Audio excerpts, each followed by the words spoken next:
কুমিল্লার ১৪ গ্রামে ইটভাটায় কয়লা ট্রাক উল্টে ১৩ শ্রমিক নিহত, আহত ২।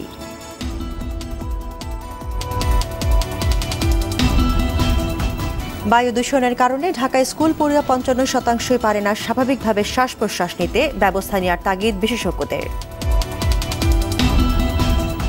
অনুসন্ধানের সময় অবৈধ সম্পদ জব্দ করতে পারবে দুদক, গ্যাটকো দুর্নীতি মামলায় সাবেক জ্বালানি প্রতিমন্ত্রী মোশাররফ সহ দুজনের গ্রেফতারি পরোয়ানা। এবং বিপিএল এ চট্টগ্রাম পর্ব শুরু আজ। দুপুরে রাজশাহী কিংসের মুখোমুখি সিলেট সিক্সার্স, সন্ধ্যায় চিটাগং ভাইকিংসের সঙ্গে লড়বে রংপুর রাইডার্স।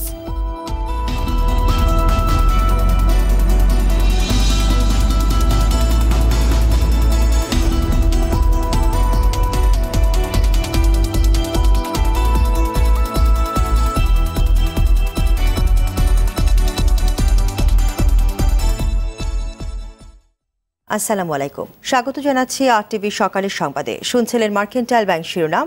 পুরো সংবাদে আপনাদের সঙ্গে আছি আমি নাবিলা হাসান।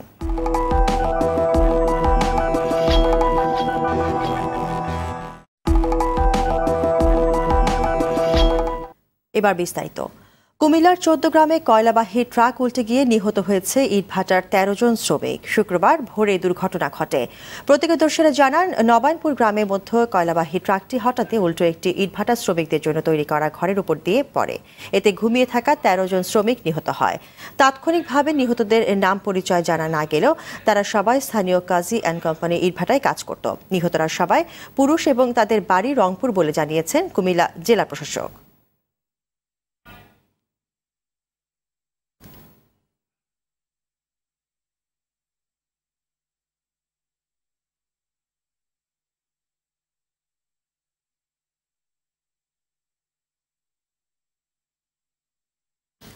দর্শক, এই মুহূর্তে ঘটনাস্থলে আছেন কুমিল্লা দক্ষিণ প্রতিনিধি সৌরভ সুমন। টেলিফোনে যোগ দিচ্ছেন তিনি।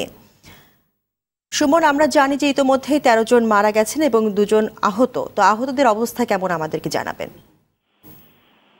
হ্যাঁ নাবিলা, যেমনটি বলছিলেন, সকাল থেকে আমরা এখানে শুনেছি যে কুমিল্লার ১৪ গ্রামে ট্রাক উল্টে নিহত ১২ জন, ঘটনাস্থলে নিহত ১২ জন এবং হসপিটালে নেওয়ার পরে একজন মারা গেছে। মোট ১৩ জন নিহত হয়েছে। কুমিল্লার ১৪ গ্রামে কয়লা বহনকারী একটি ট্রাক উল্টে ইটভাটার ১৩ জন শ্রমিক নিহত হয়েছে। এতে আরো বেশ ২ জন আহত আছে। হতাহতের সংখ্যা বাড়তে পারে বলে আমাদেরকে জানান ১৪ গ্রাম থানা পুলিশ। শুক্রবার ভোরের দিকে উপজেলার গোলপাশা ইউনিয়নের নারায়ণপুর গ্রামে কাজী এন্ড কুং নামে ইটভাটা মালামাল নামানোর সময় এই দুর্ঘটনা ঘটে।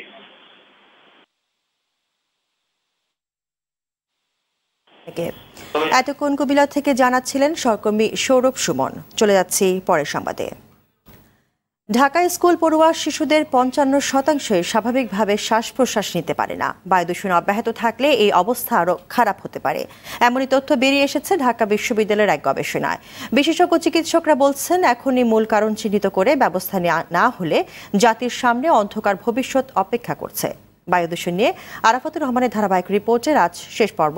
ক্যামেরায় ছিলেন সুমন দে। ঢাকার বাতাসে ভাসমান অতি সূক্ষ্ম বস্তুকণার কারণে সবচেয়ে বেশি ঝুঁকিতে আছে শিশুরা। ফলে শ্বাস প্রশ্বাসের সমস্যায় বেশি ভুগছে শিশুরা। ঢাকা বিশ্ববিদ্যালয়ের রসায়ন বিভাগের একদল গবেষক রাজধানীর 10টি শিক্ষা প্রতিষ্ঠানের বায়ু দূষণের মাত্রা পরিমাপ করে দেখেছেন। সেখানে শ্রেণীকক্ষ ও মাঠের সূক্ষ্ম বস্তুকণা PM1, PM2.5 ও PM10 মতো উপাদান পাওয়া গেছে, যা সহনীয় মাত্রার চেয়ে 4 থেকে 5 গুণ বেশি। 60% বাচ্চাই তার স্বাভাবিক শ্বাস প্রশ্বাসের যে একটা নর্মাল রেঞ্জ আছে, পিক ফ্লোমিটার দিয়ে আমরা এটা মেজার করছি, সেখানে সে নিতে পারে না।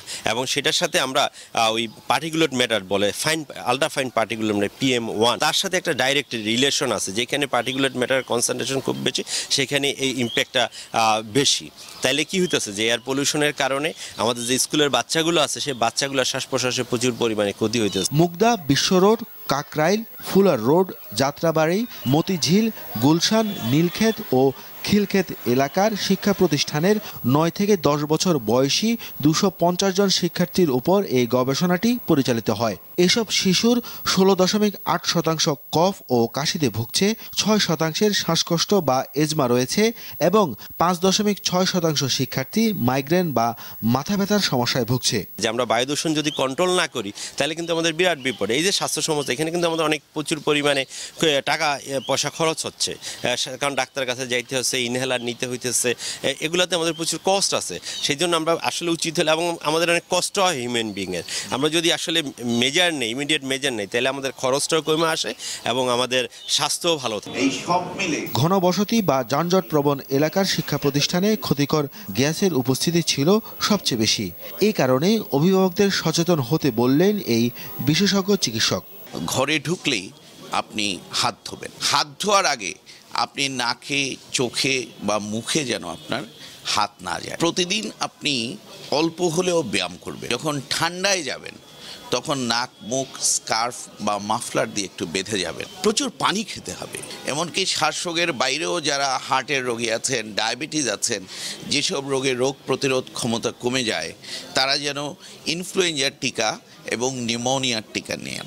স্কুল কর্তৃপক্ষ ও অভিভাবকদের সচেতনতা বাড়ানোর কথা বললেন এই ডাক্তার। আরাফাতুর রহমান, RTV, ঢাকা। অবৈধভাবে অর্জিত সম্পদ অনুসন্ধানের সময় আদালতের অনুমতি নিয়ে জব্দ করা হবে, এমনটি জানালেন দুদকের আইন বিভাগের পরিচালক মইদুল ইসলাম। এদিকে পটুয়াখালীতে সাবেক 3 ব্যাংক কর্মকর্তা ও চট্টগ্রামের আনসার কর্মকর্তাকে গ্রেফতার করেছে দুদক। আতিকা রহমানের রিপোর্ট। অবৈধভাবে সম্পদ অর্জনকারীর বিরুদ্ধে অনুসন্ধানের সময় বা মামলা চলাকালে আদালতের অনুমতি নিয়ে স্থাবর অস্থাবর সম্পদ জব্দ করার সিদ্ধান্ত নিয়েছে দুর্নীতি দমন কমিশন। বৃহস্পতিবার বিকেলে রাজধানীর সেগুনবাগিচায় দুদকের প্রধান কার্যালয়ে একথা জানালেন সংস্থার আইন বিভাগের মহাপরিচালক। তিনি আরও জানান, মানি লন্ডারিং মামলার ক্ষেত্রেও এই সিদ্ধান্ত প্রযোজ্য হবে। সম্পদের মামলা যদি হয় তাহলে আমাদের আইনের ভিতরেই আছে, অ্যাট এনি স্টেজ, অনুসন্ধান থেকে শুরু করে ট্রায়াল স্টেজ পর্যন্ত, শেষ না হওয়া পর্যন্ত যে কোনো সময়ে আমরা ক্রোক এবং ফ্রিজ আদালতের আদেশের মাধ্যমে করতে পারি। মানি লন্ডারিংয়ে যদি আমরা পাই, সেই ক্ষেত্রেও অনুসন্ধান থেকে শুরু করে একেবারে ট্রায়াল শেষ না হওয়া পর্যন্ত, এই সময়ের যে কোনো সময়ে যখন আমার প্রয়োজন হবে, যখনই আমি পাবো, তখনই আমি এটি আপনার ক্রোক এবং ফ্রিজ করতে পারি। এদিকে পটুয়াখালী জনতা ব্যাংকের নতুন বাজার শাখার সাবেক 4 কর্মকর্তার বিরুদ্ধে 3.5 কোটি টাকা আত্মসাতের মামলায় ব্যাংকের সাবেক সহকারী ব্যবস্থাপক আব্দুল আলী, সহকারী নির্বাহী কর্মকর্তা মীর জালাল উদ্দিন ও সাবেক সহকারী নির্বাহী কর্মকর্তা নজরুল ইসলামকে গ্রেফতার করেছে দুদক। সাবেক ব্যবস্থাপক গোলাম আজম এখনো পলাতক। এছাড়া দুদক কর্মকর্তাকে ঘুষ দেওয়ার সময় হাতে নাতে গ্রেফতার হয়েছেন নীলফামারীর জেলা আনসার কমান্ড্যান্ট আশিকুর রহমান।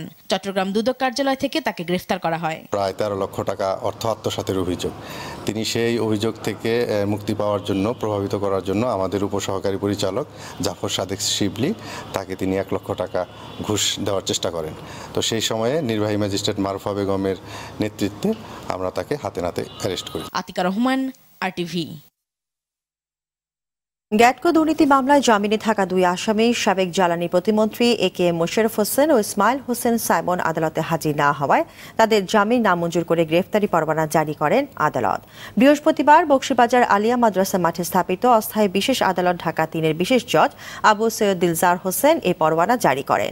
এছাড়াও বিএনপি চেয়ারপারসন খালেদা জিয়ার পরবর্তী হাজিরা 7 ফেব্রুয়ারি নির্ধারণ করেন বিচারক। এর আগে দুপুর 12:35 খালেদা জিয়াকে আদালতে আনা হলে শুনানি শুরু হয়। এ সময় আদালতের ভেতরে বসা নিয়ে আপত্তি জানান খালেদা জিয়া। এ নিয়ে তার আইনজীবীদের সঙ্গে রাষ্ট্রপক্ষের আইনজীবী মোশাররফ হোসেন কাজলের বাকবিতণ্ডা হয়। তবে বিচারক তাদের শান্ত করে আগামী শুনানির দিন প্রয়োজনীয় ব্যবস্থা নেওয়ার কথা জানান। বিজ্ঞ আদালত আজকে চার্জ মুলতবি করে আগামী 7 ফেব্রুয়ারি এই মামলার পরবর্তী শুনানির দিন ধার্য রেখেছেন এবং নির্দেশ করেছেন যে আমাদেরকে আইনসম্মতভাবে আমরা যে সকল ডকুমেন্টসমূহ অথবা আলামত পাইতে আইনগত অধিকারী, সেগুলো তিনি আমাদেরকে সরবরাহ করবেন। মামলাটার আজকে 4 শুনানি ছিল। বেগম খালেদা জিয়া উপস্থিত হয়েছিলেন। 12 বছর এই মামলাটার বয়স, সকল কাগজপত্র তাদের কাছে আছে, তবুও বিলম্বিত করার জন্য তারা কাগজ পান নাই, এটা পান না, ওইটা পান না, একবার বলেন পান, একবার বলেন পান নাই, এই ধরনের বলে তারা সময় ক্ষেপণ করছেন। ঢাকা উত্তর সিটি কর্পোরেশন উপজেলা পরিষদ নির্বাচন সহ আর কোনো নির্বাচনে অংশ না নেওয়ার সিদ্ধান্ত নিয়েছে বিএনপি। বৃহস্পতিবার রাতে গুলশানে বিএনপি চেয়ারপারসনের রাজনৈতিক কার্যালয়ে স্থায়ী কমিটির বৈঠক শেষে বিএনপির মহাসচিব মির্জা ফখরুল ইসলাম আলমগীর কথা জানান। উত্তর সিটি কর্পোরেশন উপজেলা নির্বাচন এগুলোতে আমরা অংশ নিচ্ছি না, যেহেতু প্রমাণিত হয়ে গেছে জাতীয় সংসদ নির্বাচনের মধ্যেই যে আপনার নির্বাচন কমিশন আপনার ব্যর্থ এবং নিরপেক্ষ সরকার ছাড়া আপনার কোনো নির্বাচন এখানে অবাধ সুষ্ঠু হবে না। সেই কারণে আমরা এই নির্বাচনগুলোতে অংশ নিচ্ছি না। আওয়ামী লীগ বা কোনো বাইরের শক্তি নয়, নিজেদের কোন্দলই বিএনপি ভাঙার জন্য যথেষ্ট। রাজধানীতে এক অনুষ্ঠানে এমন মন্তব্য করলেন আওয়ামী লীগের সাধারণ সম্পাদক ও সেতুমন্ত্রী ওবায়দুল কাদের। এ সময় বিএনপিকে সংসদে আসার আহ্বান জানিয়ে তিনি বলেন, এটি দেশের গণতন্ত্রের জন্য ইতিবাচক হবে। মারুফ রেজা রিপোর্ট। সাসেক্স সড়ক সংযোগ প্রকল্প 2 এর আওতায় এলেঙ্গা, হাতিকুমরুল, রংপুর মহাসড়ক 4 লেনে উন্নীতকরণ প্রকল্পে সড়ক ও জনপথ বিভাগের সঙ্গে চুক্তি সই করল নির্মাণ প্রতিষ্ঠান চায়নার হেগো ও বাংলাদেশের মীরা আক্তার। রাজধানীর হোটেল রেডিসনে এই চুক্তি সই অনুষ্ঠানে প্রধান অতিথি সড়ক পরিবহন ও সেতুমন্ত্রী ওবায়দুল কাদের। পরে আওয়ামী লীগের সাধারণ সম্পাদক বলেন, বিএনপির কোন্দলের জন্য তারা নিজেরাই দায়ী। ঐক্যফ্রন্ট একটা জগা খিচুড়ি, এটা এই জগা খিচুড়ি ঐক্য থাকবে না, তো সবাই জানে। এই অবস্থা বিএনপি যদি ভাঙনের মুখে যায় তাহলে বিএনপির ঘরোয়া কলহ কোন্দলের জন্যই বিএনপি ভাঙবে। প্রেস ক্লাবে অন্য এক অনুষ্ঠানে আওয়ামী লীগের যুগ্ম সাধারণ সম্পাদক মাহবুবুল আলম হানিফ বলেন, সন্ত্রাসী চেতনার বাইরে বিএনপির কোনো কর্মকাণ্ড নেই। যুদ্ধ অপরাধীদের পক্ষে যারা, তাদের পক্ষে জনগণ নেই। এই দেশের জনগণ 30শে ডিসেম্বরের নির্বাচনের মাধ্যমে এটাও রায় দিয়েছেন যে এই বাংলাদেশে ওই লন্ডনে বসে কোনো সন্ত্রাসী এই দেশে কলকাঠি নেড়ে দেশকে অস্থিতিশীল করবে, উন্নয়ন অগ্রযাত্রাকে ব্যাহত করবে, সেটার কোনো সুযোগ নেই। জনগণ সেটা পছন্দ করে না। এদিকে মিরপুর সেনানিবাসে ন্যাশনাল ডিফেন্স কলেজে এডুকেশন 4-এর উদ্বোধন করেন তথ্যমন্ত্রী হাসান মাহমুদ। এ সময় স্বাধীনতার চেতনায় উন্নয়নের পথে এগিয়ে যেতে সশস্ত্র বাহিনীর প্রতি আহ্বান জানান তথ্যমন্ত্রী। মারুফ রেজা, RTV, ঢাকা।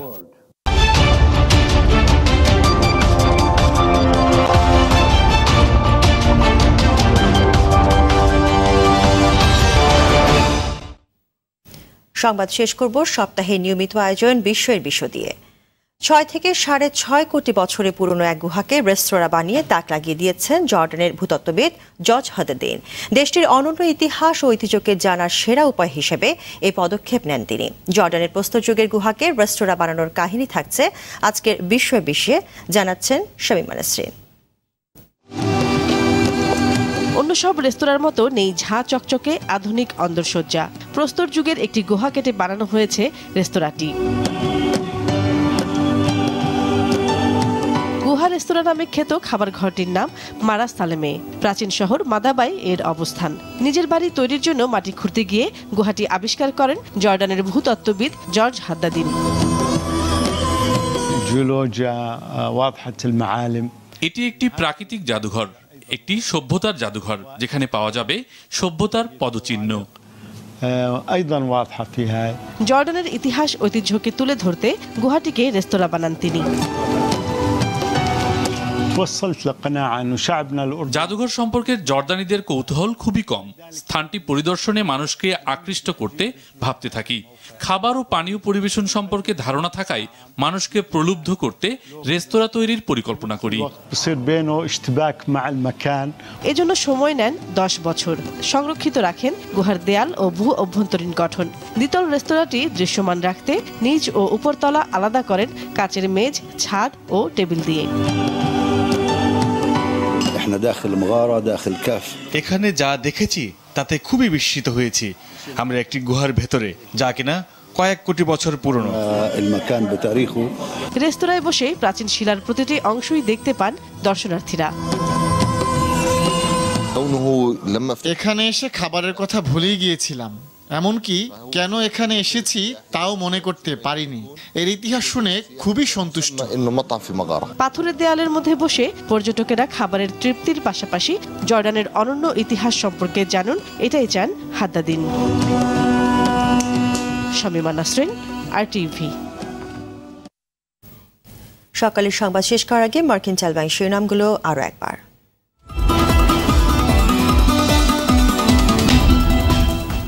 কুমিল্লার 14 গ্রামে ইটভাটায় কয়লা ট্রাক উল্টে 13 শ্রমিক নিহত, আহত 2।